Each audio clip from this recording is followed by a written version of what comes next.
नमस्कार साथियों, स्वागत है आपका ऑनलाइन स्टडी ग्रुप में। उत्तर प्रदेश लोक सेवा आयोग द्वारा पूर्व में आयोजित विभिन्न परीक्षाओं में विश्व के भूगोल से जो प्रश्न पूछे गए हैं, उन प्रश्नों को विस्तृत व्याख्या के साथ कंप्लीट कराया जा रहा है। इस क्रम में आज का सबसे पहला टॉपिक है वायुमंडल का संगठन, अर्थात कंपोजिशन ऑफ एटमॉस्फेयर। तो चलिए प्रारंभ करते हैं प्रश्नों की श्रृंखला को।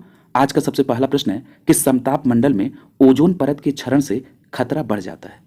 तो आप सभी जानते हैं कि जो समताप मंडल में ओजोन परत है, यदि उसमें क्षरण होगा तो किसका खतरा बढ़ जाएगा? चर्म कैंसर का खतरा बढ़ जाएगा। इसलिए इस प्रश्न का सही जवाब होगा विकल्प सी। क्लियर है? तो ध्यान रखेंगे, ओजोन परत में अगर क्षरण होगा तो चर्म कैंसर का खतरा बढ़ जाएगा। क्लियर है? देखिए यहाँ पर जो एक्सप्लेनेशन वाला पार्ट है, इसको देखने से पहले समताप मंडल के संदर्भ में जो कुछ महत्वपूर्ण तथ्य हैं उसको मैं पहले संक्षिप्त में आपसे बता दूं, ताकि चीजें समझने के स्तर पर बहुत आसान हो जाए। देखिए, समताप मंडल को इंग्लिश में बोलते हैं स्ट्रेटोस्फेयर। कई बार आपसे देवनागरी लिपि में इसका इंग्लिश टर्म पूछ लिया जाता है, तो इसको बात को आपको ध्यान में रखना है। याद रखिएगा, ये जो समताप मंडल है ये पृथ्वी के वायुमंडल की दूसरी प्रमुख परत है। और अगर पूछा जाए कि ये समताप मंडल किसके बीच है, तो याद रखेंगे क्षोभ मंडल और मध्य मंडल के बीच में समताप मंडल है। कहने का तात्पर्य यह है कि ट्रोपोस्फेयर और मेसोस्फेयर के बीच में स्ट्रेटोस्फेयर अवस्थित है। क्लियर है? विस्तार की बात करें तो याद रखिएगा, समताप मंडल का विस्तार क्षोभ मंडल की ऊपरी सीमा से लेकर 50 किलोमीटर की ऊंचाई तक मानी जाती है। याद रखिएगा, ये बहुत ही शुष्क और यहाँ जलवाष्प बहुत कम पाई जाती है। यही कारण है कि इस मंडल में बादल और अन्य मौसमी घटनाएं न के बराबर होती हैं। और जब यहाँ पर मौसमी घटनाएं नहीं होती हैं तो यहाँ पर जो व्यावसायिक जेट विमान है वो निचले समताप मंडल में उड़ान भरने के लिए आदर्श स्थिति पाते हैं। क्लियर है? तो आपको पता चल गया कि जो व्यावसायिक जेट विमान है वो कहाँ पर उड़ान भरने के लिए आदर्श स्थिति में होते हैं? तो निचली समताप मंडल में। क्लियर है? जहां तो बात रही ओजोन परत की, तो देखिए ओजोन परत समताप मंडल के निचले भाग में 15 से 35 किलोमीटर की ऊंचाई में सर्वाधिक सांद्रता इसकी पाई जाती है। और ये परत सूर्य से आने वाली परावैंगनी विकिरण का अवशोषण कर लेती हैं और उन्हें पृथ्वी पर आने से रोकती हैं। इन किरणों से त्वचा कैंसर का खतरा होता है। क्लियर है? तो वही यहां पर आपसे ऑप्शन में लिखा गया था कि चर्म कैंसर का खतरा होगा यदि ओजोन परत का क्षरण होगा। क्लियर है? तो ये परावैंगनी किरणें रुक नहीं पाएंगी और ये सीधे नीचे आ जाएंगी। क्लियर है? याद रखिएगा, समताप मंडल के निचले सतह पर कभी कभी सिरस बादल दिखाई पड़ते हैं और इन बादलों को मदर ऑफ पर्ल क्लाउड्स कहा जाता है। क्लियर? तो ये भी बात ध्यान रखेंगे कि समताप मंडल के निचले सतह पर कभी कभी सिरस बादल पाए जाते हैं और इन बादलों को मदर ऑफ पर्ल क्लाउड कहते हैं या इसे नेक्रियस क्लाउड कहा जाता है। क्लियर? तो ये बात भी आपको ध्यान में रखनी है। और जो समताप मंडल की ऊपरी सीमा होती है उसको क्या कहते हैं? स्ट्रेटोपाज कहा जाता है। ठीक है? समताप मंडल की ऊपरी सीमा को स्ट्रेटोपाज कहा जाता है। इस मंडल की बाह्य सीमा को समताप सीमा कहा जाता है। क्लियर है? इस मंडल की बाह्य सीमा को समताप सीमा कहा जाता है और यहां पर तापमान 0 डिग्री सेल्सियस या फॉरेनहाइट में बात करें तो 32 डिग्री फॉरेनहाइट होता है। क्लियर? तो ये बातें आपको ध्यान में रखनी है। और देखिए, जो मैंने आपसे ये बता दिया है कि जो समताप मंडल है इसके निचले भाग में यानी 20 किलोमीटर की ऊंचाई तक तापमान में कोई परिवर्तन नहीं होता है। ठीक है? और इसके ऊपर तापमान में वृद्धि होती है। और तापमान में वृद्धि क्यों होती है? क्योंकि ओजोन परत के द्वारा परावैंगनी किरणों का अवशोषण किया जाता है। क्लियर है? तो ये भी बात ध्यान रखेंगे, यहां से भी रिलेटेड प्रश्न आपसे पूछे जाते हैं। क्लियर? अब आइए जरा देख लेते हैं यहां पर इस एक्सप्लेनेशन वाले पार्ट में क्या दिया है। तो देखिए, आप सभी को पता है कि जो ओजोन गैस है ये ऑक्सीजन के 3 परमाणुओं से मिलकर बनने वाली एक गैस है और ये वायुमंडल की एक सूक्ष्म परत है, ओजोन परत जो है। और इसकी जो मैक्सिमम सांद्रता है वो 10 से 50 किलोमीटर की ऊंचाई तक है और मुख्य रूप से आप इसको 15 से 35 किलोमीटर में समताप मंडल में इसकी सर्वाधिक सांद्रता पाई जाती है। और अभी आपने देखा कि ये परत सूर्य से हानिकारक जो परावैंगनी किरणें होती हैं उनको पृथ्वी पर आने से रोकती है। और ओजोन परत में हो रहे क्षरण के लिए जो प्रमुख रूप से रिस्पॉन्सिबल गैस है उसका नाम क्या है? तो उसका नाम है क्लोरोफ्लोरोकार्बन गैस। क्लियर? तो ये बात आप ध्यान में रखेंगे। यहां पर एक बात और याद रखिएगा कि ये तो आपने देख लिया कि ये किरणें मुख्य रूप से त्वचा कैंसर के लिए रिस्पॉन्सिबल है। इसके अलावा श्वसन रोग और मोतियाबिंद जैसी बीमारियां भी हो सकती हैं। क्लियर? तो याद रखेंगे, ये किरणें मानव शरीर की रोग प्रतिरोधक क्षमता को भी प्रभावित करती हैं। क्लियर? तो इतनी बातें आप यहां पर समताप मंडल और ओजोन परत के बारे में ध्यान में रखेंगे। अगले प्रश्न पर चलिए। अगला प्रश्न आपसे पूछा जा रहा है कि एक 80 किलोग्राम का पुरुष, 40 किलोग्राम की महिला और 20 किलोग्राम की लड़की एक साथ आकाश से कूदती है। यदि उनके पैराशूट एक जैसे हों तो क्या स्थिति होगी? तो देखिए, यहां पर आपका जो सही जवाब होगा वो विकल्प सी सही हो जाएगा। क्लियर? कि पुरुष सर्वप्रथम पृथ्वी पर उतरेगा। क्लियर? अब यह प्रश्न उठता है कि पुरुष सर्वप्रथम पृथ्वी पर क्यों उतरेगा? क्योंकि देखिए ये नहीं कहा गया है कि निर्वात की स्थिति है। यदि निर्वात की स्थिति होती तो तीनों एक साथ पृथ्वी पर आते, ठीक है। और यहां पर अगर मैं इसको वायुमंडल मान लूं तो जिसका भार अधिक होगा वो पृथ्वी पर पहले पहुंचेगा। तो इस आधार पर इस प्रश्न का सही जवाब क्या होगा? विकल्प सी सही हो जाएगा कि यहां पर पुरुष का भार सबसे ज्यादा बताया गया है 80 किलोग्राम। इस आधार पर पुरुष सर्वप्रथम यहां पर उतरेगा। क्लियर है? सी विकल्प यहां पर सही हो जाएगा।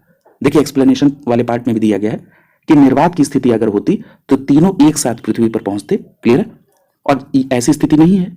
अगर ऐसी स्थिति होती तो वो प्रश्न में मेंशन होती, और अगर वायुमंडल है तो यहां पर जिसका भार अधिक होगा वो पृथ्वी पर पहले पहुंच। अगले प्रश्न में आपसे पूछा जा रहा है कि पृथ्वी और चंद्रमा सूर्य के लगभग समान दूरी पर हैं, फिर भी औसतन पृथ्वी चंद्रमा की अपेक्षा अधिक गर्म है, इसका प्रमुख कारण क्या है? तो यहां पर देखिए विकल्प में यहां पर आपका सी विकल्प आंसर हो जाएगा, क्योंकि चंद्रमा पर वायुमंडल नहीं के बराबर, यानी पृथ्वी पर वायुमंडल उपस्थित है। यही कारण है कि पृथ्वी चंद्रमा की अपेक्षा अधिक गर्म है। क्लियर? तो यह बात आपको स्पष्ट तौर पर ध्यान में रखनी है। यहां पर आपका सी विकल्प आंसर हो जाएगा। क्लियर? आगे देखिए, आइए जरा इसका एक्सप्लेनेशन वाला पार्ट देख लेते हैं। देखिए पृथ्वी पर वायुमंडल की उपस्थिति होने के कारण पृथ्वी चंद्रमा की अपेक्षा अधिक गर्म है और चंद्रमा पर वायुमंडल का अभाव पाया जाता है। इसीलिए पृथ्वी और चंद्रमा सूर्य से लगभग समान दूरी पर होने के बावजूद औसतन पृथ्वी चंद्रमा की अपेक्षा अधिक गर्म होती है। क्लियर? अगला प्रश्न देखिए, पूछा जा रहा है कि जेट जैसे बड़े हवाई जहाज वायुमंडल के निम्नलिखित भागों में से किस एक में प्रायः उड़ते हैं? क्लियर? और देखिए जो मैंने दो स्थिति आपको बताई थी वो दोनों स्थिति है। सबसे पहली बात तो मैंने आपको कारण भी बताया था और ये भी कहा था कि कई बार इसका इंग्लिश टर्म देवनागरी लिपि में लिखा मिल जाता है। तो यहां पर आप देख रहे हैं स्ट्रेटोस्फेयर आपको ऑप्शन में दिख रहा है। कहां पर है? विकल्प बी में। तो ध्यान रखेंगे क्योंकि आपको पता है कि जो स्ट्रेटोस्फेयर होता है इसी को हिंदी में समताप मंडल कहते हैं, और आपको ये भी पता है कि जो समताप मंडल होता है यहाँ पर ये बहुत शुष्क होता है, यहाँ पर जलवाष्प बहुत कम होती है और इस मंडल में बादल और अन्य जो मौसमी घटनाएं हैं ये न के बराबर होती हैं। यही कारण है कि जो व्यावसायिक जेट विमान हैं वो निचले समताप मंडल में उड़ान भरने के लिए आदर्श स्थिति मानते हैं। क्लियर? तो यहाँ पर आपका बी विकल्प आंसर हो जाएगा, स्ट्रेटोस्फेयर। क्लियर? देखिए यहाँ पर समताप मंडल के बारे में कुछ बातें कही गई हैं। इसके पहले यहाँ पर क्षोभ मंडल के बारे में भी बताया गया है। देखिए पृथ्वी के वायुमंडल में उपस्थित जो सबसे निचली परत है उसको क्षोभ मंडल कहते हैं। क्षोभ मंडल को इंग्लिश में ट्रोपोस्फेयर कहा जाता है और यही मैंने आपसे कहा था कि जो समताप मंडल है वो क्षोभ मंडल और मध्य मंडल के बीच में है। क्लियर? और जो क्षोभ मंडल है इससे जलवाष्प और धूल कण सबसे अधिक मात्रा में यहाँ पर उपस्थित होते हैं और जो मौसमी घटनाएं हैं वो सबसे ज्यादा इसी क्षोभ मंडल यानी ट्रोपोस्फेयर में घटित होती हैं। और इसके विपरीत जो आपका समताप मंडल है इसके निचले भाग में तापमान स्थिर रहता है, यहाँ पर मौसमी संबंधी कोई घटनाएं नहीं होती हैं और यही कारण है कि जो जेट विमान है वो इस स्थिति में अपने आप को अनुकूल समझते हैं। क्लियर? तो ये बात आपको स्पष्ट याद रखना है कि जो व्यावसायिक जेट विमान है वो निचले समताप मंडल को उड़ान भरने के लिए आदर्श मानते हैं। क्लियर? अगला देखिए, अगला प्रश्न देखिए पूछा जा रहा है कि बादलों में होता है।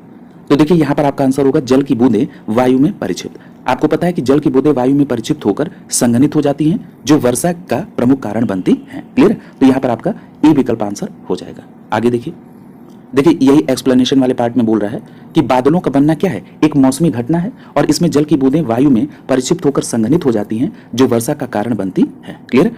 अगला प्रश्न देखिए, पूछा जा रहा है कि पृथ्वी का वायुमंडल निम्नलिखित में से मुख्यतः किसके द्वारा तप्त होता है? तो देखिए अगर हम बात करें कि पृथ्वी का वायुमंडल मुख्य रूप से किसके द्वारा तप्त होता है तो यहाँ पर आपका डी विकल्प सही हो जाएगा। दीर्घ तरंग स्थलीय विकिरण के द्वारा मुख्य रूप से पृथ्वी का वायुमंडल तप्त होता है। क्लियर? तो यहाँ पर इस प्रश्न का सही जवाब क्या होगा? विकल्प डी सही हो जाएगा और पीसीएस 2022 के प्रीलिम्स में पूछा गया प्रश्न है। अब जरा इस बात को समझिए बहुत आसान भाषा में। क्लियर है? देखिए जो पृथ्वी द्वारा प्राप्त प्रवेशी सौर विकिरण है वो लघु तरंगों के रूप में होता है और पृथ्वी की सतह को गर्म करता है और पृथ्वी स्वयं गर्म होने के बाद एक विकिरण पिंड बन जाती है और वायुमंडल में दीर्घ तरंगों के रूप में ऊर्जा का विकिरण करने लगती है और ये ऊर्जा वायुमंडल को नीचे से गर्म करता है। इस पूरी प्रक्रिया को पार्थिव विकिरण कहा जाता है। क्लियर? और इसके बाद वायुमंडल विकिरण द्वारा ताप को अंतरिक्ष में संचरित कर देता है और इस प्रकार पृथ्वी की सतह और वायुमंडल का तापमान स्थिर रहता है। क्लियर? तो ये पूरा एक क्रम है, इसी को आपको ध्यान में रखना है। इसी बात को यहाँ पर एक दूसरे तरीके से बोला जा रहा है, लेकिन जो मैंने आपको क्रम अभी बताया है इस पूरी बात को आप यहां पर ध्यान में रखेंगे। क्लियर? अगला प्रश्न देखिए, पूछा जा रहा है कि वायुमंडल में धुंध स्मॉग आवश्यक रूप से निम्नलिखित में से किसकी उपस्थिति के कारण उत्पन्न होती है? तो देखिए यहां पर अगर हम बात करें कि किसकी उपस्थिति के कारण वायुमंडल में धुंध बनती है तो यहां पर आपका सही जवाब होगा विकल्प डी, नाइट्रोजन और सल्फर डाइऑक्साइड। ये दो नाम आप जरूर याद रखेंगे वायुमंडल में धुंध की स्थिति बनने के लिए। देखिए, वायुमंडल में धुंध आवश्यक रूप से नाइट्रोजन और सल्फर डाइऑक्साइड के ऑक्सीकरण से हवा में सल्फेट बनता है और धुंध और वायु प्रदूषण के लिए जिम्मेदार होता है। क्लियर? तो ध्यान रखेंगे, धुंध और वायु प्रदूषण के लिए जिम्मेदार कौन है? नाइट्रोजन और सल्फर डाइऑक्साइड। इनके ऑक्सीकरण से हवा में सल्फेट बनता है और ये धुंध और वायुमंडल में प्रदूषण के लिए रिस्पॉन्सिबल होती है। तो ध्यान रखेंगे नाइट्रोजन और सल्फर डाइऑक्साइड। अगला देखिए, अगला प्रश्न आपसे पूछा जा रहा है कि निम्नलिखित में से कौन सी गैस प्राचीन पृथ्वी के वायुमंडल से अनुपस्थित थी? तो देखिए, आपका आंसर क्या होगा? विकल्प सी सही हो जाएगा कि प्राचीन समय में पृथ्वी के वायुमंडल में ऑक्सीजन की अनुपस्थिति थी। क्लियर? तो यहां पर सी विकल्प सही हो जाएगा। और जैसे जैसे इस गैस की उपस्थिति हुई वैसे वैसे पृथ्वी पर जीव जंतु का विकास आरंभ हुआ। क्लियर? अगला प्रश्न देखिए, पूछा जा रहा है कि निम्नलिखित में से कौन सा एल्बिडो से संबंधित है? देखिए, यहां पर आप इसके कॉन्सेप्ट को जानते हैं, बस यहां पर एक नया टर्म दिख रहा है, एल्बिडो। ध्यान रखिएगा, यहां पर कौन सा ऑप्शन सही होगा? विकल्प डी सही हो जाएगा, वापसी की शक्ति। क्लियर? अब किस चीज की वापसी है? तो देखिए, यहां पर दे भी रहा है कि किसी भी वस्तु की सतह पर पहुंचने वाली विकिरण यानी ऊर्जा के जितने भाग वापस परावर्तित हो जाता है उसे एल्बिडो या प्रत्यावर्तिता कहते हैं। क्लियर? और इसको प्रतिशत के रूप में व्यक्त किया जाता है। यदि हम बात करें एक आंकड़े की, तो पृथ्वी का औसत एल्बिडो 35% आता है। क्लियर? इसका मतलब क्या हो गया? इसका मतलब ये हो गया कि इतना ऊर्जा का भाग वापस परावर्तित हो जाता है। क्लियर? तो ध्यान रखेंगे, किसी भी वस्तु की सतह पर पहुंचने वाली विकिरण के जितने भाग वापस परावर्तित हो जाते हैं उसी को प्रत्यावर्तिता या एल्बिडो कहा जाता है और पृथ्वी का औसत एल्बिडो 35% है। क्लियर? अगला प्रश्न देख लीजिए, पूछा जा रहा है कि निम्नलिखित में से किसे वायुमंडल के प्राकृतिक संतुलन के लिए कार्बन डाइऑक्साइड की उपस्थिति सांद्रता मानी जाती है? तो देखिए, अगर हम बात कर लें कार्बन डाइऑक्साइड की, तो कार्बन डाइऑक्साइड की कितनी मात्रा उपयुक्त मानी जाती है? तो यहां पर बी विकल्प से हो जाएगा 0.03%। कितना? 0.03%। ये आंकड़ा याद रखेंगे, ये प्रश्न बहुत इंपॉर्टेंट है और कई बार ये प्रश्न पूछा भी गया है। देखिए, वायुमंडल में प्राकृतिक संतुलन के लिए जो कार्बन डाइऑक्साइड की मात्रा उपयुक्त मानी जाती है वो है 0.03%। मनुष्य के आर्थिक क्रियाकलापों के कारण CO2 के उत्सर्जन में निरंतर वृद्धि होती जा रही है, इसीलिए वायुमंडल में CO2 की सांद्रता लगातार क्या हो रही है? बढ़ रही है। क्लियर? और ये क्या है? ये एक विश्व स्तर पर जलवायु परिवर्तन की इससे समस्या भी उत्पन्न हो रही है। याद रखिएगा, क्योटो प्रोटोकॉल 1997, इसके द्वारा इसकी मात्रा में कमी किए जाने के लिए एक वैश्विक सहमति बनी है। क्लियर? यानी जो वायुमंडल में किस प्रकार से इसकी कमी की जाए, इसके लिए जो सहमति बनी है वो किसके माध्यम से बनी है? Kyoto protocol. क्लियर? और कब से संबंधित है? 1997। क्लियर? तो ये भी बात आप ध्यान में रखेंगे। अगला प्रश्न देखिए, पूछा जा रहा है कि अधिकांश मौसम की घटनाएं संबंधित है। अब देखिए, एक प्रश्न के एक्सप्लेनेशन में इसको आपने देखा है, हम लोग अभी यहाँ पर एक संक्षिप्त में डिटेल चर्चा भी कर लेंगे। तो आपको पता है कि जो अधिकांश मौसमी घटनाएं होती हैं वो कहां पर? क्षोभ मंडल में होती हैं, अर्थात ट्रोपोस्फीयर में होती हैं। तो यहां पर आपका सी विकल्प आंसर हो जाएगा। क्लियर? अब देखिए, सबसे पहली बात थोड़ा सा यहां पर संक्षिप्त में क्षोभ मंडल के बारे में समझ लीजिए। देखिए, ये तो स्पष्ट हो गया कि जो क्षोभ मंडल है उसको ट्रोपोस्फीयर कहा जाता है। याद रखिएगा, जैविक क्रियाओं के लिए सबसे महत्वपूर्ण है। क्लियर? और क्षोभ मंडल को परिवर्तन मंडल भी कहा जाता है। क्लियर? याद रखिएगा, ये वायुमंडल का सबसे निचला परत है। जैसे हमने आपको समताप मंडल के संदर्भ में कहा था कि ये पृथ्वी के वायुमंडल की दूसरी प्रमुख परत है, तो यहाँ पर पृथ्वी के वायुमंडल की जो पहली प्रमुख परत है उसको क्या कहते हैं? क्षोभ मंडल कहते हैं। क्लियर? और इसकी जो औसत ऊंचाई है सतह से वो लगभग 13 किलोमीटर है। क्लियर? देखिए, अलग अलग जगहों से इसकी ऊंचाई अलग है। जैसे ध्रुव से बात करें तो वहां से 8 किलोमीटर, अगर विषुवत वृत्त से बात करें तो वहां से इसकी ऊंचाई अधिक लगभग 18 किलोमीटर। क्लियर? लेकिन इसकी औसत ऊंचाई सतह से 13 किलोमीटर है। क्लियर? और एक बात और याद रखिएगा, इस परत में प्रत्येक 165 मीटर की ऊंचाई पर तापमान में 1 डिग्री सेल्सियस की कमी आती है। ये बात आपको प्रमुख रूप से ध्यान में रखना है। और एक बात और याद रखिएगा कि इस भाग के गर्म और शीतलन होने का कार्य विकिरण, संवहन और संचालन द्वारा होता है। इसे संवहनी या विक्षोभ मंडल भी कहते हैं। क्लियर? इस बात को भी आप ध्यान में रखेंगे। तो ये बात स्पष्ट होगी कि जो अधिकांश मौसमी घटनाएं हैं वो क्षोभ मंडल में होती हैं। और याद रखिएगा, 1000 मीटर यानी 1 किलोमीटर पर तापमान में 6.5 डिग्री सेल्सियस की कमी आती है। क्लियर? तो ये ज्यादा आंकड़े में बताया जा रहा है। क्लियर? तो इसको ध्यान में रखेंगे। यहाँ पर जो भी मौसम की घटनाएं हैं, चाहे बादल, ओला, कोहरा, तुषार, मेघ गर्जन, आंधी, तूफान, वो सभी किसमें होती हैं? क्षोभ मंडल में होती हैं। और याद रखिएगा, क्षोभ मंडल में ही धूलकण और जलवाष्प का भी संकेंद्रण होता है। यहाँ पर एक बात और याद रखिएगा कि क्षोभ मंडल तथा समताप मंडल को क्षोभ सीमा द्वारा पृथक किया जाता है। यानी क्षोभ सीमा क्षोभ मंडल और समताप मंडल को पृथक करती है। क्लियर? तो ये सभी बातें आपको इसमें ध्यान में रखना है। आगे देखिए, अगले प्रश्न पूछा जा रहा है कि स्ट्रेटेलाइट होता है। तो ध्यान रखेंगे, अधिक ऊंचाई पर समताप मंडल में स्थापित वायुपोत। क्लियर है? तो स्ट्रेटेलाइट क्या है? अधिक ऊंचाई पर समताप मंडल में स्थापित वायुपोत, यानी यहाँ पर इस प्रश्न का सही जवाब क्या होगा? विकल्प सी सही हो जाएगा। क्लियर है? तो ये ध्यान रखेंगे, आरओ के प्रीलिम्स में 2016 में ये प्रश्न पूछा गया था। तो यहाँ पर ध्यान रखेंगे कि स्ट्रेटेलाइट मुख्य रूप से अधिक ऊंचाई पर समताप मंडल में स्थापित वायुपोत होता है, जो संचार सिग्नलों को प्रकाशित करने हेतु एक स्थायी प्लेटफॉर्म के तौर पर कार्य करता है। क्लियर है? तो याद रखेंगे स्ट्रेटेलाइट क्या है? अधिक ऊंचाई पर समताप मंडल में स्थापित वायुपोत। अगले प्रश्न में पूछा जा रहा है कि बेतार के तार का संपर्क पृथ्वी के धरातल को परावर्तित किया जाता है, यानी ये कहाँ से परावर्तित होता है? तो याद रखेंगे कहाँ से? आयनोस्फीयर से। आयनोस्फीयर को हिंदी में क्या बोलते हैं? आयन मंडल। क्लियर है? आयन मंडल को ही इंग्लिश में आयनोस्फीयर बोला जाता है, यानी यहाँ पर आपका सी विकल्प आंसर हो जाएगा। क्लियर है? तो ये स्थिति कहाँ बनती है? आयनोस्फीयर के द्वारा, यानी आयन मंडल के द्वारा। अब जरा यहाँ पर आयन मंडल को थोड़ा सा समझिए, बहुत संक्षिप्त में ही, लेकिन जो जो बातें महत्वपूर्ण है वो आपको जरूर ध्यान में रखनी है। याद रखिएगा, आयन मंडल धरातल से 80 से 640 किलोमीटर की ऊंचाई तक विस्तृत है। क्लियर है? एनसीईआरटी में हालांकि इसमें 80 से 400 किलोमीटर दिया गया है। क्लियर है? यहां पर एक बात याद रखिएगा कि ऊंचाई के साथ इस मंडल में तापमान में वृद्धि होती है। क्लियर है? ये ध्यान रखेंगे कि आयन मंडल में ऊंचाई के साथ तापमान में वृद्धि होती है, और इस भाग में विस्मयकारी जो विद्युतीय और चुंबकीय घटनाएं हैं वो घटित होती रहती है। क्लियर है? और ब्रह्मांड किरणों का परिलक्षण यहां पर होता है, यानी जो कॉस्मिक रेज हैं उनका परिलक्षण होता है। क्लियर है? देखिए, ये जो परत है ये कई भागों में विभक्त होती है। ये जो आयन मंडल है ये कई परतों में विभक्त है, जैसे डी लेयर, ई लेयर, एफ लेयर, जी लेयर। क्लियर? इसके संदर्भ में भी यहां पर देखिए चर्चा की गई है। एक बार मैं संक्षिप्त में जो जो महत्वपूर्ण बातें हैं इन लेयर के बारे में ये यहां मैं जिक्र कर देता हूं। जैसे हम लोग स्टार्ट करते हैं डी लेयर से। याद रखिएगा, ये आयन मंडल की सबसे निचली परत होती है। डी लेयर जो है आयन मंडल की सबसे निचली परत है, और इसकी ऊंचाई 80 किलोमीटर से 99 किलोमीटर तक पाई जाती है, और इस परत से रेडियो की निम्न आवृत्ति की तरंगों का परावर्तन होता है। क्लियर? जैसे अभी आपने देखा था ना कि परावर्तन कहां से होता है, तो आपने कहा आयनोस्फीयर से, यानी आयन मंडल से। अब यही बात डीप में चल रही है कि जो डी लेयर है यहां से रेडियो की निम्न आवृत्ति की तरंगों का परावर्तन होता है। अगर हम बात कर लें ई लेयर की, तो याद रखिएगा ये जो ई लेयर है इसको केनली हेवीसाइड परत भी कहा जाता है। क्लियर है? अगर आपसे ये प्रश्न पूछ दिया जाए कि केनली हेवीसाइड परत किसे कहते हैं, तो ई लेयर को। और इस परत की उत्पत्ति नाइट्रोजन के परमाणुओं पर पराबैंगनी फोटॉन्स की प्रतिक्रिया के कारण होता है। क्लियर? और डी परत के ऊपर 99 किलोमीटर से 150 किलोमीटर की ऊंचाई तक ई परत का विस्तार होता है। 99 किलोमीटर से 150 किलोमीटर ऊंचाई तक ई परत होती है, और इस परत से रेडियो की मध्यम और उच्च आवृत्ति की जो तरंगे हैं ये परावर्तित होती हैं, और इस परत में उत्तरी ध्रुवीय प्रकाश और दक्षिणी ध्रुवीय प्रकाश का दर्शन होता है। ये बहुत महत्वपूर्ण है, इसको ध्यान में रखेंगे।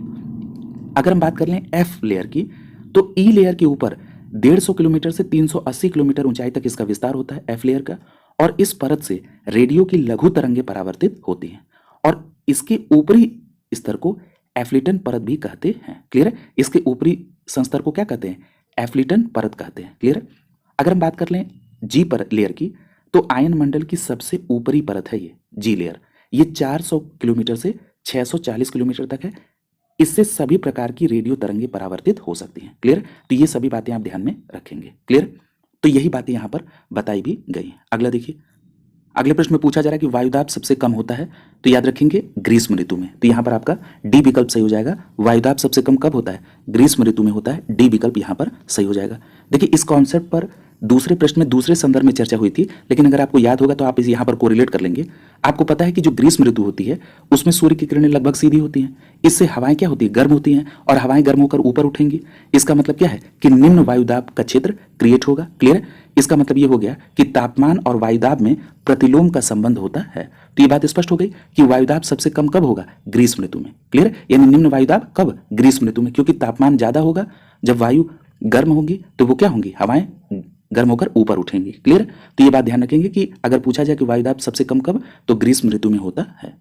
अगला प्रश्न पूछा जा रहा है कि निम्नलिखित में से कौन से वायुमंडल के स्तरों एवं उनके अभिलक्षणों का सुमेलन सही है। यानी यहाँ पर मंडल दिए गए और वहां पर होने वाली प्रमुख घटनाएं दी गई हैं, और आपसे पूछा जा रहा है कि कौन सा सही सुमेलित है। जैसे सबसे पहले दिया गया क्षोभ मंडल, और उसके आगे लिख रहा है कि मौसमी संबंधी घटनाएं। तो ये तो डिटेल में आप पढ़ चुके हैं, तो ये बात बिल्कुल सही है कि जितनी भी मौसमी घटनाएं वो कहाँ पर? क्षोभ मंडल में। समताप मंडल की बात करें तो इसी में ओजोन परत होती है, तो ये भी बात सही है, इसको भी आप डिटेल में देख चुके हैं। आयन मंडल की बात करें यानी आयनोस्फीयर की बात करें तो ये कह रहा है कि पृथ्वी की सतह की ओर परावर्तित रेडियो तरंगे, तो इसको भी आपने देख लिया कई लेयर में होती हैं, तो ये भी बात सही है कि पृथ्वी की सतह की ओर परावर्तित रेडियो तरंगे कहाँ से, आयन मंडल यानी आयनोस्फीयर से। मध्य मंडल में लिख रहा है ध्रुव ज्योति, तो ये बात तो गलत हो गई क्योंकि अभी आपने देखा था कि ध्रुव ज्योति कहाँ से, इसकी उत्पत्ति आयन मंडल में होती है। क्लियर, मैंने अभी आपसे कहा था कि जो उत्तरी ध्रुवीय प्रकाश है और दक्षिणी ध्रुवीय प्रकाश, इसका दर्शन इसी आयन मंडल में ई लेयर से होता है। क्लियर, तो ये यहाँ पर गलत हो जाएगा, ये सही सुमिलित नहीं है। ध्रुव ज्योति की जो उत्पत्ति वो कहाँ से, आयन मंडल में, तो यहाँ पर आपका पहला दूसरा तीसरा सही है, इसलिए यहाँ पर सी विकल्प आपका आंसर हो जाएगा। क्लियर, तो ये बात स्पष्ट हो गई। तो इन सारी बातों को रिपीट नहीं करना है, जो बात डिटेल में चर्चा हो चुकी है उसको यहाँ पर स्किप करते हुए यहाँ पर एक बात ध्यान रखना है कि ध्रुव ज्योति की उत्पत्ति आयन मंडल में होती है। क्लियर, और ये आपको पता है कि ओजोन परत ये समताप मंडल में है। क्लियर, अगला देखिए, अगले प्रश्न में पूछा जा रहा है कि निम्नलिखित में से कौन सममंडल का भाग नहीं है। तो देखिए यहाँ पर सममंडल का भाग कौन है, तापमंडल, यानी तापमंडल जो है ये विषम मंडल का भाग है, तो यहाँ पर आपका सी विकल्प आंसर हो जाएगा। क्लियर, सी विकल्प यहाँ सही होगा। तो ध्यान रखिएगा, तापमंडल विषम मंडल का भाग है, सममंडल का भाग नहीं है। और वहीं मध्य मंडल, समताप मंडल और क्षोभ मंडल ये सममंडल का भाग है। क्लियर, तो स्पष्ट याद रखेंगे, सममंडल के जो उपमंडल हैं उसमें मध्य मंडल, समताप मंडल और क्षोभ मंडल है। और वहीं अगर बात करें ताप मंडल की तो ये विषम मंडल का भाग है। क्लियर, तो ये बातें आपको यहाँ पर ध्यान रखना है। और इन सभी भागों को सममंडल इसलिए कहा जाता है क्योंकि इनमें गैसों का अनुपात एक जैसा होता है, इसीलिए इसको सममंडल कहा जाता है, क्योंकि इसमें गैसों का अनुपात एक जैसा होता है। क्लियर, अगला प्रश्न देखिए, अगले प्रश्न में पूछा जा रहा है कि वायुमंडल में निम्नलिखित में से कौन सी गैस सबसे कम मात्रा में मिलती है। तो देखिए सबसे कम मात्रा में यहाँ पर सी विकल्प से हो जाएगा, ओजोन जो है ये गैस वायुमंडल में सबसे कम मात्रा में पाई जाती है यहाँ पर दिए गए विकल्पों के अनुसार। देखिए यहाँ पर एक चार्ट दिया गया है, इसमें वायुमंडल में गैसों का जो प्रतिशत है वो दिया गया है। तो देखिए सबसे ज्यादा कौन सी, नाइट्रोजन 78.8%, वहीं ऑक्सीजन की बात करें तो 20.95 यानी लगभग 21% ऑक्सीजन पाई जाती है। उसके बाद ऑर्गन 0.93%, उसके बाद कार्बन डाइऑक्साइड अभी आप पढ़ भी चुके हैं 0.03%, उसके बाद नियॉन 0.002%, उसके बाद हीलियम 0.0005%, उसके बाद क्रिप्टो 0.001%, उसके बाद जेनॉन 0.00009%, उसके बाद हाइड्रोजन 0.00005% और उसके बाद आता है ओजोन का नंबर दशमलव के बाद 5 टाइम 0 और उस 1। क्लियर है, ये है ओजोन का परसेंट। तो यहाँ पर विकल्प में हाइड्रोजन था, हीलियम था, ओजोन था और नियॉन था, इसलिए यहाँ पर सबसे कम किसका है, वो है ओजोन। क्लियर है, तो ये बात आपको ध्यान में रखना है, बहुत महत्वपूर्ण प्रश्न है और यहाँ से प्रश्न बनता है ज़्यादा। अगला देखिए, अगला प्रश्न पूछा जा रहा है कि वायुमंडल की लंबवत संरचना में सबसे निचली सतह को क्या कहते हैं। तो ये आप पढ़ चुके हैं, अब इसमें तो आपको कुछ बताना नहीं है, तो यहाँ पर क्या होगा, सी विकल्प आपका आंसर हो जाएगा, ट्रोपोस्फियर। क्लियर, यानी क्षोभ मंडल, ये सबसे निचली संरचना है क्षोभ मंडल, सी विकल्प आपका आंसर हो जाएगा। देखिए ये प्रश्न कितने बार पूछा गया है। देखिए वायुमंडल की लंबवत संरचना में 5 परतें पाई जाती हैं, जो नीचे से ऊपर की ओर क्या है, सबसे निचली परत क्षोभ मंडल है, ट्रोपोस्फियर कहते हैं। उसके बाद दूसरी सबसे महत्वपूर्ण परत समताप मंडल है, स्ट्रेटोस्फियर कहते हैं। और इसी में ओजोन मंडल, ठीक है, ओजोन स्फीयर, आयन मंडल को आयनोस्फीयर कहते हैं। उसके बाद बाह्य मंडल होता है। क्लियर, तो ये बातें ध्यान में रखेंगे। यहाँ पर इसी तरह का प्रश्न पूछता है कि सबसे निचली परत कौन सी है, या आपसे प्रश्न पूछ लेगा कि सबसे बाह्य परत कौन सी है। क्लियर, तो बाह्य मंडल है। क्लियर, तो इस बात को आप ध्यान में रखेंगे। अगला प्रश्न पूछा जा रहा है कि दीर्घ रेडियो तरंगे पृथ्वी की सतह से परावर्तित होती हैं। तो आपको पता है कि दीर्घ रेडियो तरंगे कहाँ से परावर्तित होती हैं, तो आयन मंडल, यानी जो आयन मंडल है ये दीर्घ तरंगों के परावर्तन मंडल के तौर पर जाना जाता है। क्लियर, तो यहाँ पर आपका बी विकल्प से हो जाएगा, ये पहले भी आप इसको पढ़ चुके हैं। क्लियर, तो यहाँ पर इस बात को ध्यान में रखेंगे। अगर हम आयन मंडल की बात करें तो इसमें डिटेल चर्चा हो चुकी है, ठीक है, यानी जो आयन मंडल है, आयनोस्फीयर है, ये दीर्घ रेडियो तरंगों के परावर्तन मंडल के तौर पर जाना जाता है।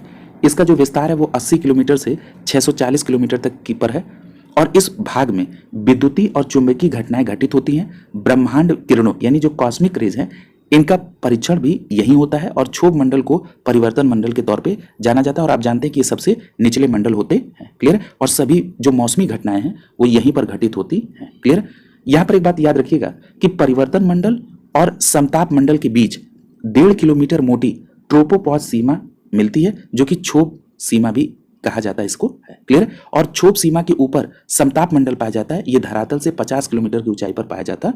क्लियर, अगला देखिए, पूछा जा रहा है कि दिन में आयन मंडल की पृथ्वी की सतह से ऊंचाई लगभग होती है। तो देखिए इस प्रश्न का जो आयोग ने आंसर माना था वो विकल्प सी माना था, 90 से 120 किलोमीटर। क्लियर, तो इस बात को आप ध्यान में रखेंगे। अगला देखिए, अगला जो टॉपिक है वो है वायुदाब, आर्द्रता और पवन संचार। इसमें जो सबसे पहला टॉपिक है वो है वायुदाब। पहला प्रश्न पूछा जा रहा है कि ग्लोब पर उच्च वायुदाब की कितनी मेखलाएं पाई जाती हैं। तो ध्यान रखिएगा, ग्लोब पर उच्च वायुदाब की 4 मेखलाएं पाई जाती हैं। यहां पर आपका विकल्प बी सही हो जाएगा। तो ध्यान रखेंगे, ग्लोब पर उच्च वायुदाब की 4 मेखलाएं पाई जाती हैं। कौन कौन सी हैं, जरा इनके नाम देख लीजिए। इसमें पहला है उत्तरी गोलार्ध में उपोष्ण कटिबंधीय उच्च वायुदाब पेटी, ये 30 डिग्री से 35 डिग्री अक्षांश के बीच में है। दूसरा है दक्षिणी गोलार्ध में उपोष्ण कटिबंधीय उच्च वायुदाब पेटी, ये 30 डिग्री से लेकर 35 डिग्री अक्षांश के बीच में दक्षिणी गोलार्ध में है। अगला है उत्तरी गोलार्ध का ध्रुवीय उच्च वायुदाब पेटी, ये उत्तरी गोलार्ध में 80 डिग्री से 90 डिग्री अक्षांश के बीच में है। और अगला है दक्षिणी गोलार्ध में ध्रुवीय उच्च वायुदाब पेटी, ये दक्षिणी गोलार्ध में 80 डिग्री से 90 डिग्री अक्षांश के बीच में है। क्लियर है? तो याद रखेंगे, ग्लोब पर जो उच्च वायुदाब की ये 4 मेखलाएं हैं। उत्तरी गोलार्ध में उपोष्ण कटिबंधीय उच्च वायुदाब पेटी, दक्षिणी गोलार्ध में उपोष्ण कटिबंधीय उच्च वायुदाब पेटी, और उत्तरी गोलार्ध में ध्रुवीय उच्च वायुदाब पेटी, और दक्षिणी गोलार्ध में ध्रुवीय उच्च वायुदाब पेटी। क्लियर? अगला प्रश्न देखिए, पूछा जा रहा है कि निम्न में से कौन गतिज है। तो देखिए यहां पर आपका सही जवाब होगा उपोष्ण कटिबंधीय उच्च वायुदाब पेटी, ये क्या है, गतिज है। क्लियर? तो यहां पर आपका बी विकल्प आंसर हो जाएगा। अब देखिए यहां पर ये जो उपोष्ण कटिबंधीय उच्च वायुदाब पेटी है, ये इसका विस्तार कहां पर है। तो याद रखेंगे, उपोष्ण कटिबंधीय उच्च वायुदाब पेटी का विस्तार 30 डिग्री से 35 डिग्री अक्षांश के मध्य पाया जाता है। क्लियर? तो यहां पर इस बात को भी ध्यान में रखेंगे। अब देखिए यहां पर एक बात जरा स्पष्ट तौर पर ध्यान रखेंगे कि उपोष्ण कटिबंधीय उच्च वायुदाब पेटी और उपध्रुवीय निम्न वायुदाब पेटी को गतिजन्य वायुदाब पेटी कहा जाता है। क्लियर? यानी जो आपसे पूछा गया था कि गतिज कौन है, तो यहां पर ध्यान रखेंगे, उपोष्ण कटिबंधीय उच्च वायुदाब पेटी और उपध्रुवीय निम्न वायुदाब पेटी, ये गतिजन्य वायुदाब पेटी है। और वहीं पर भूमध्य रेखीय निम्न वायुदाब पेटी और ध्रुवीय उच्च वायुदाब को क्या कहते हैं, तापजन्य वायुदाब पेटी कहा जाता है। क्लियर? तो ध्यान रखेंगे कि गतिजन्य वायुदाब पेटी किसको कहते हैं और किसको तापजन्य वायुदाब पेटी कहते हैं। अब जरा यहां पर अगर इसके डिग्री सेल्सियस में इसके विस्तार को देख ले, जैसे हम लोग बात कर लेते हैं विषुवत रेखीय निम्न वायुदाब पेटी। क्लियर? यानी विषुवत रेखीय निम्न वायुदाब पेटी का मतलब यहां पर बात हो रही है भूमध्य रेखीय निम्न वायुदाब पेटी की। देखिए भूमध्य रेखीय निम्न वायुदाब पेटी का है या विषुवत रेखीय निम्न वायुदाब पेटी, इसका जो विस्तार है ये भूमध्य रेखा से दोनों ओर 5 डिग्री अक्षांशों तक मिलता है और इस पेटी को डोल्ड्रम कहा जाता है। क्लियर? अब देखिए, लेकिन एक बात आपको पता है कि जब सूर्य ऋतुवत उत्तरायण और दक्षिणायन होता है तो उसके कारण इस पेटी में खिसकाव और स्थानांतरण भी होता रहता है, लेकिन अगर मुख्य रूप से कहें तो इसका विस्तार भूमध्य रेखा से दोनों ओर 5 डिग्री अक्षांश तक मिलता है। क्लियर? और इस पेटी को क्या कहते हैं, डोल्ड्रम कहा जाता है। वहीं दूसरा है उपोष्ण उच्च वायुदाब पेटी। ये जो उपोष्ण उच्च वायुदाब पेटी है, क्लियर है, ये क्या है, तो उपोष्ण उच्च वायुदाब पेटी का विस्तार 30 डिग्री से 35 डिग्री अक्षांश के बीच होता है और इसी पेटी को अश्व अक्षांश भी कहते हैं। क्लियर है? तो याद रखेंगे इस बात को भी। अगला है उपोष्ण निम्न वायुदाब पेटी। याद रखिएगा, ये जो उपोष्ण निम्न वायुदाब पेटी होता है इसका विस्तार दोनों गोलार्धों में 60 डिग्री से 65 डिग्री अक्षांशों के मध्य होता है। और अगर बात कर लें ध्रुवीय उच्च वायुदाब पेटी की, तो ध्रुवीय उच्च वायुदाब पेटी का जो विस्तार है ये कहां से, तो ये ध्रुवों पर या उसके समीप होता है और यहां पर उच्च वायुदाब रहता है। क्लियर? तो इस बात को भी आप ध्यान में रखेंगे। अगला देखिए, अगले प्रश्न में पूछा जा रहा है कि उच्च दाब क्षेत्र भूमध्य रेखा की ओर चलने वाली पवनें होती हैं। यानी उच्च दाब क्षेत्र से भूमध्य रेखा की ओर चलने वाली पवनें क्या होती हैं, तो यहां पर आपका सही जवाब होगा व्यापारिक पवनें। क्लियर? तो यहां पर आपका बी विकल्प आंसर हो जाएगा। क्लियर? देखिए व्यापारिक पवनें क्या है, ये जरा इसको विस्तार में देखते हैं। तो ध्यान रखिएगा, उच्च वायुदाब से भूमध्य रेखा की ओर चलने वाली पवनों को व्यापारिक पवनें कहते हैं और ये लगभग 30 अंश उत्तरी और दक्षिणी अक्षांशों के क्षेत्रों या इसको नाम में क्या कह देंगे, उपोष्ण उच्च वायुदाब कटिबंधों से भूमध्य रेखीय निम्न वायुदाब कटिबंधों की ओर दोनों गोलार्धों में वर्ष भर प्रवाहित होती है। क्लियर? इसीलिए मैंने देखिए अभी आपको कहा था उपोष्ण उच्च वायुदाब कटिबंध का मतलब क्या हो गया, इसका मतलब हो गया 30 से 35 अंश अक्षांश के मध्य। क्लियर? और इसी को अश्व अक्षांश भी कहा जाता है। क्लियर? तो ये बात स्पष्ट हो गई। तो ध्यान रखिएगा कि ये लगभग 30 अंश उत्तरी और दक्षिणी अक्षांशों के या उपोष्ण उच्च वायुदाब कटिबंध से भूमध्य रेखीय निम्न वायुदाब कटिबंध की ओर दोनों गोलार्धों में वर्ष भर प्रवाहित होती है और दोनों गोलार्धों में उपोष्ण उच्च वायुदाब कटिबंध से उपध्रुवी निम्न वायुदाब कटिबंध की ओर चलने वाली स्थायी हवा को पछुआ पवन कहते हैं। क्लियर? इस बात को भी ध्यान में रखेंगे।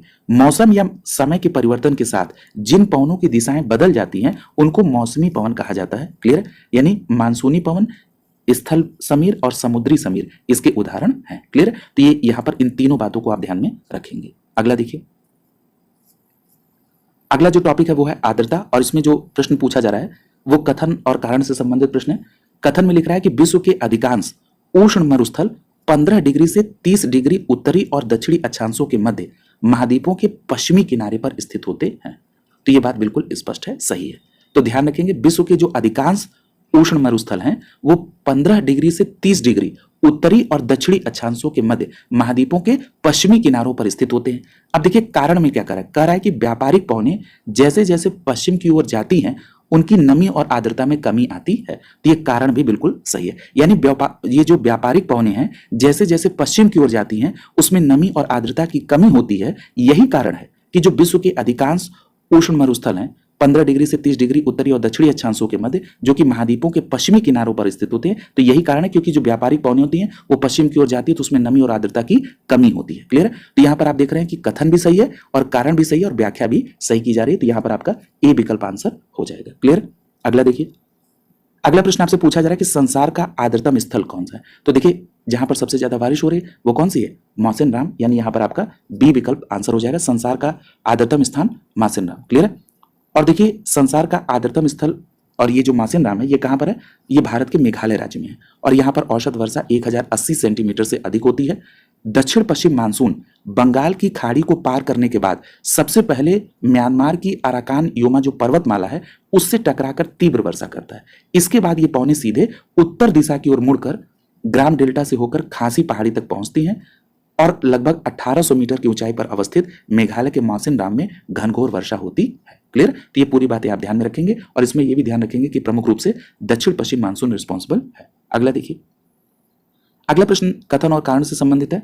कथन में लिखा जा रहा है कि ग्रीष्म ऋतु की अपेक्षा शीत ऋतु में सापेक्ष आर्द्रता बहुधा अधिक रहती है। अब ये स्टेटमेंट ध्यान से पढ़िए, आपको पता है लेकिन कई बार आप स्टेटमेंट वाले प्रश्नों को देख के घबरा जाते हैं। बहुत साधारण सी बात कही जा रही है कि ग्रीष्म ऋतु की अपेक्षा शीत ऋतु में सापेक्ष आर्द्रता बहुधा अधिक होती है। ये स्टेटमेंट बिल्कुल गलत है। आपको पता है कि शीत ऋतु की अपेक्षा ग्रीष्म ऋतु में सापेक्ष आर्द्रता अधिक रहती है। ये स्टेटमेंट सही था।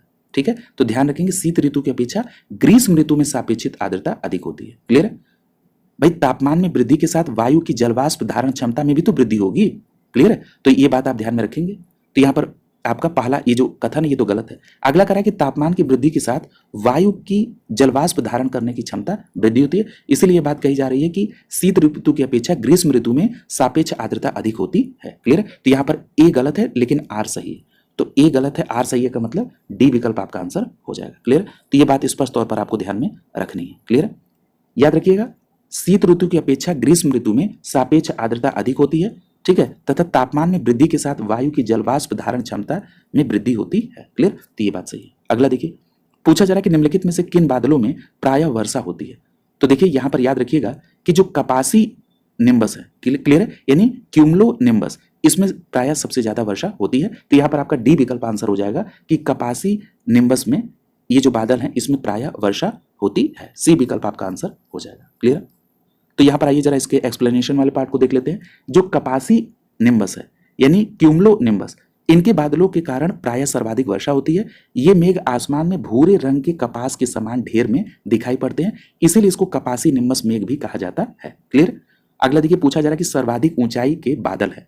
तो यहाँ पर सर्वाधिक ऊंचाई के बादल कौन है? तो यहाँ पर आपका डी विकल्प सही हो जाएगा, पच्छाद स्तरीय। क्लियर? सर्वाधिक ऊंचाई के बादल पच्छाद स्तरीय, तो डी विकल्प यहाँ पर आंसर हो जाएगा। याद रखिएगा, पच्छाद मेघ आसमान में सबसे अधिक ऊंचाई यानी 6000 से 12000 मीटर पर सफेद रेशम की भांति कोमल और छितराए मेघ होते हैं। क्लियर है?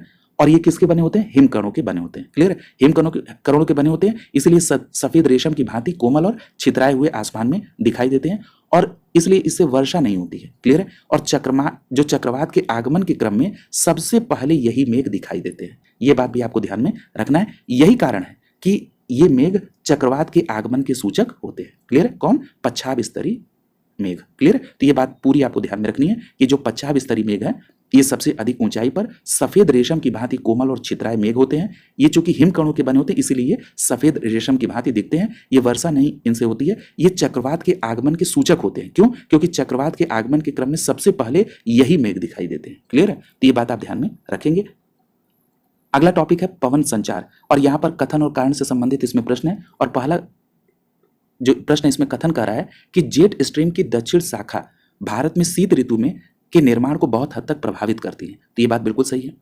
और कारण में कह रहा है कि शीत ऋतु में भारत में उत्तर पश्चिमी भाग में आने वाले चक्रवात में जेट स्ट्रीम की महत्वपूर्ण भूमिका होती है। तो ये बात सही है, यानी यहाँ पर कथन भी सही है और कारण भी सही है, और इस पर पूर्व में डिटेल चर्चा भी हो चुकी है। क्लियर है? तो यहाँ पर आप देख रहे हैं कि यहाँ पर ए विकल्प से हो जाएगा, कथन और कारण दोनों सही है और व्याख्या भी सही हो रही है। आपको पता है कि जेट स्ट्रीम वायुमंडल के ऊपरी स्तरों में तेज हवा के साथ अपेक्षाकृत संकीर्ण बैंड है, और जेट धाराओं में हवाएं पश्चिम से पूर्व की ओर बहती हैं। क्लियर है? लेकिन प्रवाह जो है ये उत्तर और दक्षिण की ओर बह जाता है। जेट स्ट्रीम गर्म और ठंडी हवा के बीच सीमाओं का पालन करती है। चूंकि ये गर्म और ठंडी हवाओं की सीमा सर्दियों में सबसे अधिक स्पष्ट होती है, इसीलिए जेट स्ट्रीम उत्तरी और दक्षिणी दोनों गोलार्धों में सर्दियों के लिए सबसे महत्वपूर्ण है। क्लियर? ये बात आपको ध्यान। अगला प्रश्न देखिए, अगला प्रश्न पूछा जा रहा है कि निम्नलिखित में से कौन स्थानीय गर्म पवने नहीं है। अब देखिए ये प्रश्न जो है ये आपसे स्थानीय पवनों के संदर्भ में है, और पूछा जा रहा है कि कौन सी स्थानीय गर्म पवने नहीं है, यानी यहाँ पर कौन सी ठंडी पवन है, यही आपको फाइंड आउट करना है। सबसे पहला लिखा है सांता आना। देखिए एक बात याद रखिएगा, यूएसए के कैलिफोर्निया जो क्षेत्र है वो इस सांता आना गर्म हवा से प्रभावित होता है, यानी ये जो सांता आना है ये स्थानीय गर्म हवा है। क्लियर है? और ये किस क्षेत्र को प्रभावित करती है? तो यूएसए के कैलिफोर्निया को। तो ये तो आपका ऑप्शन होगा नहीं, क्योंकि ये गर्म पवन है, और पूछा जा रहा है कि कौन सी स्थानीय गर्म पवने नहीं है। दूसरा दे रहा है मिस्ट्रल। देखिए मिस्ट्रल जो है ये ठंडी हवा है। क्लियर है? और ये किस क्षेत्र को प्रभावित करती है? तो फ्रांस और जो रोन घाटी है उसको प्रभावित करती है मिस्ट्रल हवा। क्लियर है? ये कैसी ठंडी, तो ये तो आपका ऑप्शन हो गया। तीसरे में लिखा है टाकू। टाकू भी क्या है? ठंडी हवा है। क्लियर? तो ये भी ले लेंगे। और फॉन, ये फॉन को याद रखिएगा, ये क्या है? ये भी गर्म हवाएं हैं। क्लियर? जैसे आपने सांताना को देखा था गर्म हवाएं हैं, ये फॉन भी क्या है? गर्म हवाएं हैं। अगर हम पता करें कि फॉन से प्रभावित क्षेत्र कौन से हैं, तो याद रखिएगा आल्प्स पर्वतीय क्षेत्र की जो घाटियां हैं वो प्रभावित होती है, और मुख्य रूप से स्विट्जरलैंड के साथ साथ जर्मनी और ऑस्ट्रिया भी आप ध्यान में रखेंगे। क्लियर? तो ये फॉन और सांताना गर्म है, तो ये दोनों नहीं होगा। ऑप्शन क्या होगा? दूसरा और तीसरा। इस आधार पर सी विकल्प यहाँ पर आंसर हो जाएगा। क्लियर? याद रखिएगा यहाँ से प्रश्न बनते हैं, इसको आपको ध्यान में रखना है। देखिए लगातार कई परीक्षाओं में यह प्रश्न पूछा गया। यहाँ पर जरा निचले एक्सप्लेनेशन वाले पार्ट को भी संक्षिप्त में देख लें। जो सांता आना ये दक्षिण कैलिफोर्निया में सांता आना कैनियन घाटी से होकर तटवर्ती मैदानों की ओर प्रवाहित होने वाली ये जो धूल भरी आंधी होती है, इनको सांता आना कहते हैं। और ये पूर्व और उत्तर पूर्वी की ओर चलने वाली शुष्क और गर्म पवने हैं। क्लियर? तो सांता आना क्या है? सबसे पहले प्रभावित क्षेत्र की बात कर लें तो दक्षिण कैलिफोर्निया यूएसए के, और ये शुष्क और गर्म पवने हैं। अगर हम बात कर लें फॉन की, तो देखिए चिनूक के समान उत्तरी आल्प्स की घाटियों में गर्म और अत्यधिक शुष्क पवन जो किसी पर्वत श्रेणी को पार करके प्रति पवन ढालों पर नीचे की ओर उतरती हैं, फॉन कहलाती है। क्लियर?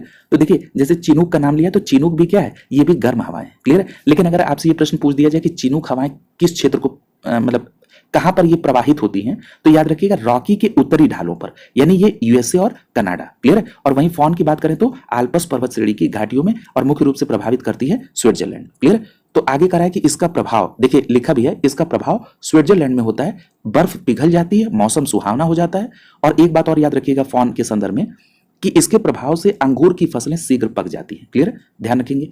अगला है मिस्ट्रल। देखिए मिस्ट्रल जो है ये ठंडी पवनें हैं, और ये दक्षिण फ्रांस के साथ साथ रोन घाटी में बहती हैं, और इस दौरान मौसम साफ हो जाता है, और ये पर्यटन गतिविधियों के संदर्भ में अनुकूल वातावरण प्रदान करती है।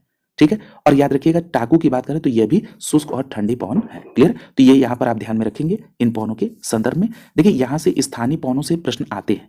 देखिए 2021 के पीसीएस प्रीलिम्स में भी प्रश्न पूछा गया।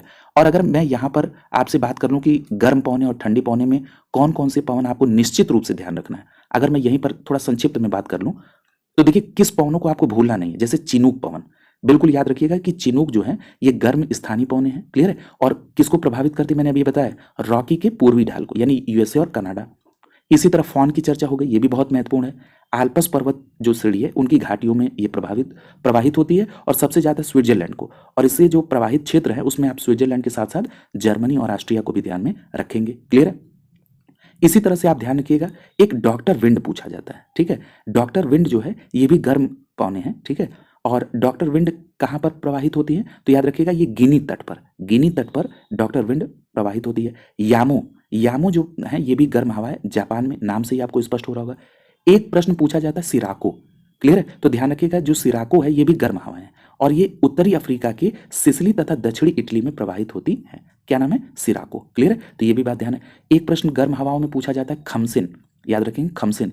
और ये जो खमसिन है ये कहाँ पर, तो ये मिस्र के उत्तरी भाग में। क्लियर। तो ये इस तरह के जो भी नाम है जो बहुत पॉपुलर है वो जरूर याद रखेंगे। जैसे गर्म पवनों की जब मैं यहाँ बात कर रहा हूँ तो नार्वेस्टर भी आप नहीं भूल सकते हैं। नार्वेस्टर जो है ये याद रखिएगा, ये न्यूजीलैंड और भारत में ये प्रवाहित होने वाली गर्म हवाएं हैं। क्लियर। तो इन नामों को आप ध्यान में रखेंगे और यहाँ से प्रश्न आते हैं। ठीक है।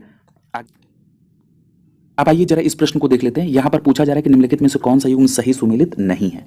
अब देखिए यहाँ पर एक तरफ स्थानीय पवन है और उनके स्थान है जहाँ पर वो प्रवाहित होती है। जैसे सबसे पहले लिखा है लेवेश, तो देखिए जो लेवेश स्थानीय पवन है ये कहाँ पर, स्पेन में, तो ये तो बिल्कुल सही है।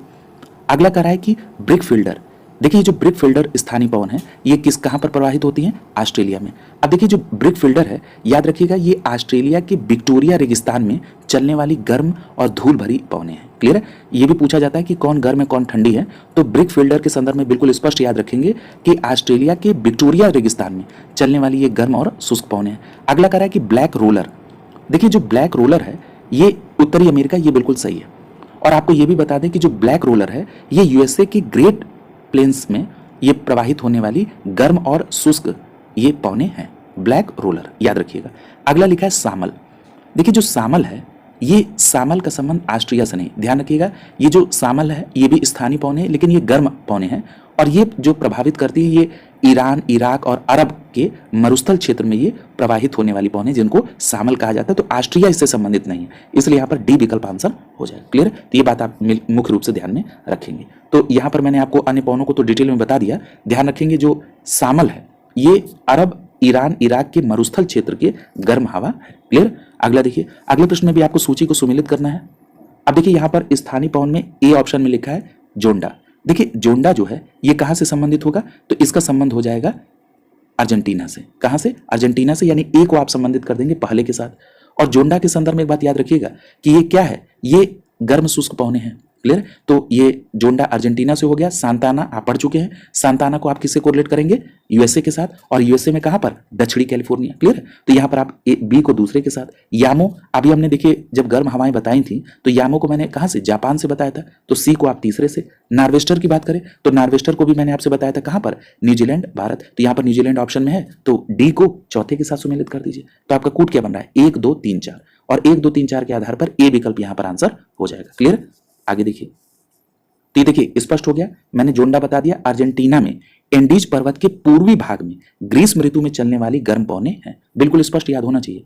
अगला क्या है, सांताना, तो इसमें आप देख चुके हैं कि यूएसए के कैलिफोर्निया प्रदेश में ग्रीष्म ऋतु में चलने वाली गर्म और धूल भरी ये हवाएं। क्लियर। यामो की बात करें तो यामो जापान से संबंधित है लेकिन होन्सू द्वीप पर यह ग्रीष्म ऋतु में चलने वाली गर्म हवाएं हैं। क्लियर।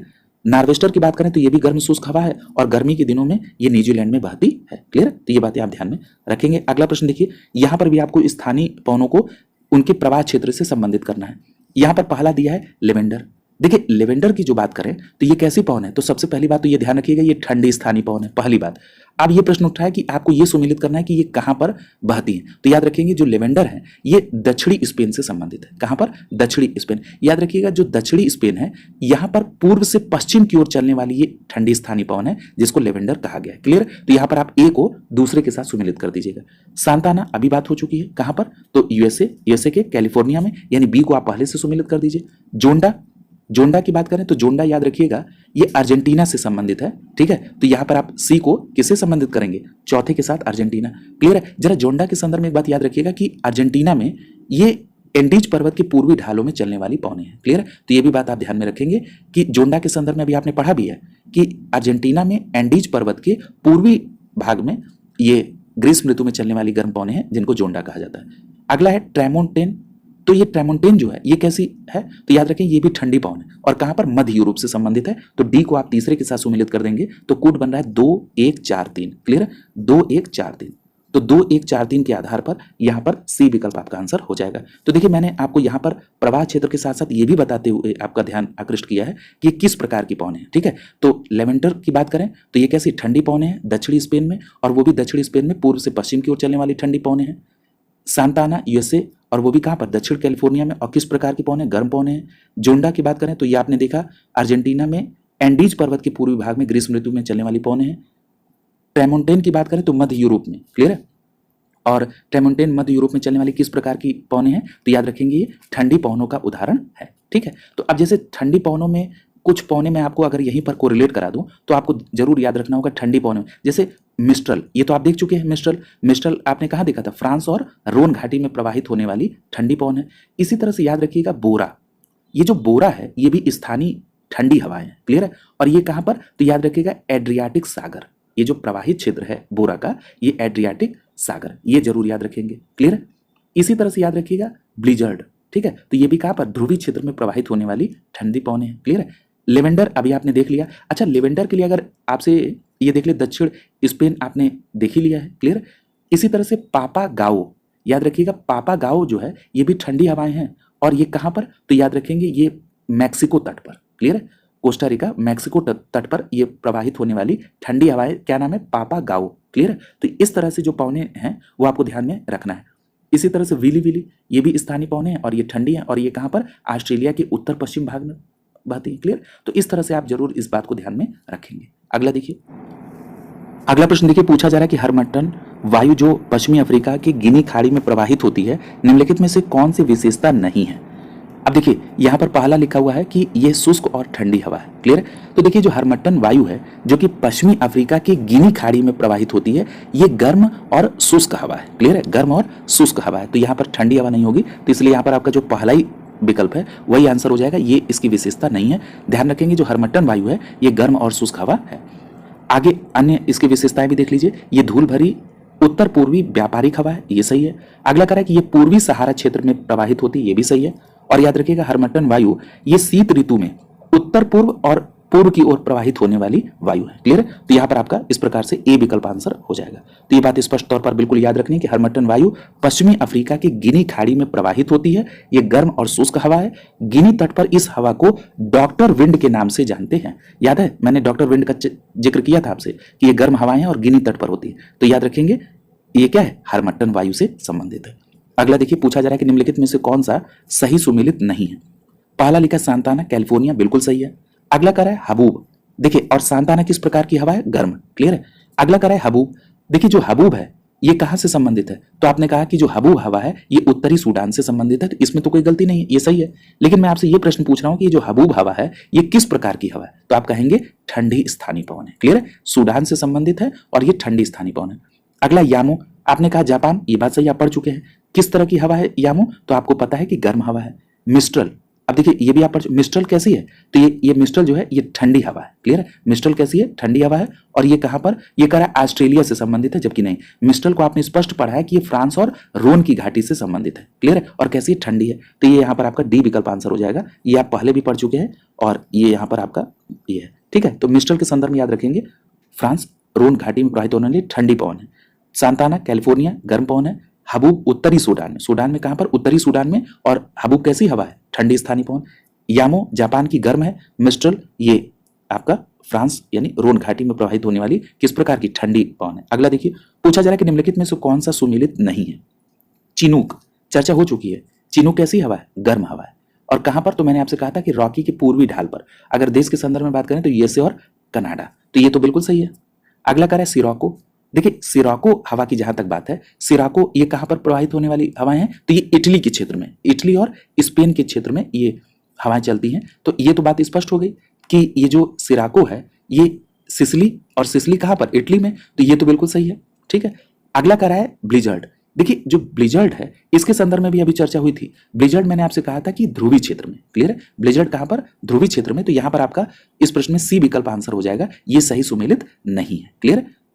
तो यहां पर सी। नार्वेस्टर, तो मैंने नार्वेस्टर के संदर्भ में आपसे कहा था कि नार्वेस्टर के संदर्भ में दो बातें याद रखिएगा, न्यूजीलैंड और भारत। और ये नार्वेस्टर कैसी है? गर्म हवा है। क्लियर? तो यहां पर आपका सी विकल्प आंसर हो जाएगा। देखिए चिनूक के संदर्भ में आपने तो ये देख लिया कि जो चिनूक है ये रॉकी के पूर्वी ढाल पर, लेकिन एक बात याद रखिएगा कि चिनूक इसका अर्थ होता है हिमभच्छी, रेड इंडियनों की भाषा से गृहित है ये, और ये रॉकी के पूर्वी ढालों के सहारे चलने वाली गर्म और शुष्क हवा है। कौन? चिनूक, जो कि दक्षिण में कोलोराडो के दक्षिणी भाग से उत्तर में कनाडा के ब्रिटिश कोलंबिया तक प्रवाहित होती है। इसीलिए मैंने आपसे कहा था कि जो चिनूक का जो प्रवाहित क्षेत्र है ये आपका यूएसए और कनाडा ले लेंगे आप। क्लियर? याद रखिएगा इसके प्रभाव से बर्फ पिघल जाती है और शीतकाल में हरी भरी घासें उग जाती हैं। क्लियर? अगर बात करें सिराको की, क्लियर, तो सिराको के संदर्भ में बात करें तो ये गर्म शुष्क और रेत भरी हवाएं हैं जो सहारा रेगिस्तान भाग के उत्तर में भूमध्य सागर से होकर इटली और स्पेन में प्रवाहित होती हैं। क्लियर। तो सिराको के संदर्भ में ये याद रखेंगे कि सिराको जो है ये उत्तरी अफ्रीका के से सिसिली और दक्षिणी इटली में प्रवाहित होती है। क्लियर। तो ये बातें आपको जरूर ध्यान में रखना है। अगर बात करें ब्लिजर्ड की, तो ये बर्फ के कणों से युक्त ध्रुवीय हवाएं होती हैं। मैंने आपसे कहा था ब्लिजर्ड कैसी, ध्रुवीय क्षेत्र में ये ठंडी हवाएं हैं, तो वही बोल रहा है कि ये बर्फ के कणों से युक्त ध्रुवीय हवाएं हैं और इससे साइबेरिया क्षेत्र, कनाडा, यूएसए प्रभावित होता है और इसके आगमन से तापमान हिमांक से नीचे गिर जाता है। ये भी बात ध्यान में रखेंगे। नार्वेस्टर की बात करें तो भारत के असम और पश्चिम बंगाल में आने वाले तूफान, जिन्हें काल वैसाखी भी कहा जाता है, और नार्वेस्टर के संदर्भ में आपने न्यूजीलैंड को भी पढ़ा है। अगला प्रश्न देखिए। अगले प्रश्न में पूछा जा रहा है कि निम्नलिखित युग्मों में से इन युग्मों पर विचार करें। यहां पर कौन सा युग्म सही सुमेलित नहीं है। देखिए प्रश्न को ध्यान से पढ़ेंगे। अगर आपने यहां पर नहीं को मिस आउट कर दिया तो यहां पर क्या होगा, जो युग्म सही सुमेलित है आप सोचेंगे कि पूछा जा रहा कौन सा सही सुमेलित है, तो वही टिक कर देंगे। याद रखिएगा यहां पूछा जा रहा कौन सा युग्म सही सुमेलित नहीं है। सिराको अभी चर्चा हो चुकी है। सिराको को आप सीधे यहाँ पर इटली और स्पेन के संदर्भ में ध्यान में रखेंगे। और सिराको कैसी हवा है, तो याद रखेंगे गर्म हवा है। क्लियर। यहाँ पर फ्रांस दिया है, यानी यहाँ पर ये सही सुमेलित नहीं है। अगला कह रहा है बोरा। देखिए बोरा को मैंने आपसे कोरिलेट भी कराया था कि बोरा कैसा है, तो याद रखेंगे ये ठंडी हवाएं हैं और इटली यानी एड्रियाटिक सागर से ये प्रवाहित होने वाली, ये इटली यहाँ पर सही है। अगला करा ब्लिजर्ड, ये भी आप पढ़ चुके हैं। ब्लिजर्ड के संदर्भ में आपको ये पता है कि जो ब्लिजर्ड है ये किसे, कनाडा से संबंधित है और ब्लिजर्ड का मतलब है कि ध्रुवीय क्षेत्र। ठीक है। और यहाँ पर आप कनाडा को इसमें करा है कि कनाडा, तो ये बिल्कुल सही है। यानी ये यहाँ पर केवल जो पहला है सिराको ये सही सुमेलित नहीं है, तो इस आधार पर यहाँ पर ए विकल्प आपका आंसर हो जाएगा। क्लियर। ये सही सुमेलित नहीं, तो यहाँ पर आप ध्यान रखेंगे सिराको ये जो सही है वो है इटली और स्पेन, बोरा इटली और कनाडा से ब्लिजर्ड। क्लियर। तो ब्लिजर्ड आपको पता है ये कहाँ पर, ध्रुवीय क्षेत्रों में ठंडी हवा है, बोरा ठंडी हवा है। ठीक है। इटली और एड्रियाटिक सागर, और ये यहाँ पर सिराको को आप गर्म हवा के संदर्भ में ध्यान में रखेंगे। क्लियर। इतनी बात आपको यहाँ पर इस प्रश्न के संदर्भ में ध्यान में रखना है। क्लियर। और सिराको को याद रखिएगा, ये मैंने आपसे कहा था कि उत्तरी अफ्रीका से सिसिली और दक्षिणी इटली तक इसका विस्तार है। अगला प्रश्न आपसे पूछा जा रहा है कि निम्नलिखित में से कौन दैनिक पवन तंत्र है। तो देखिए दैनिक पवन तंत्र की बात करें तो स्थल एवं सागर समीर, यानी यहाँ पर आपका बी विकल्प आंसर हो जाएगा। ये दैनिक पवन तंत्र है। देखिए मानसूनी पवनें मौसमी पवनों के रूप में 6 माह समुद्र से स्थल की ओर और स्थल और सागर समीर प्रतिदिन समुद्र तटीय भागों पर चलती है। क्लियर। तो इसीलिए यहां पर आपने मानसून पवन को नहीं लिया है। क्लियर। और ये जो चूंकि आपसे पूछा जा रहा है दैनिक पवन तंत्र, क्लियर, तो इसमें आपको पता है कि स्थल और जो सागर समीर है ये प्रतिदिन समुद्री तटीय भागों में चलती है। और ध्रुवीय पवनों की बात करें तो ध्रुवीय पवनें ग्रही पवनें जो वर्ष भर चलती हैं। ठीक है। और चिनूक की बात करें तो ये स्थानीय पवनें जो रॉकीज पर्वत की पूर्वी ढालों के सहारे नीचे उतरती हैं। तो यहाँ पर ध्यान रखेंगे, अगर आपसे पूछा गया कि दैनिक पवन तंत्र, तो यहाँ पर स्थल एवं सागर समीर को आप टिक करेंगे। क्लियर। तो ये यहाँ पर इस प्रकार से ये टॉपिक कंप्लीट हो गया। अगला जो टॉपिक है वो है चक्रवात। ठीक है। तो चक्रवात से संबंधित टॉपिक से अगली क्लास में स्टार्ट करेंगे। आज की क्लास यहीं पर कंप्लीट होती है। शुभकामनाओं के साथ आप सभी का बहुत बहुत धन्यवाद।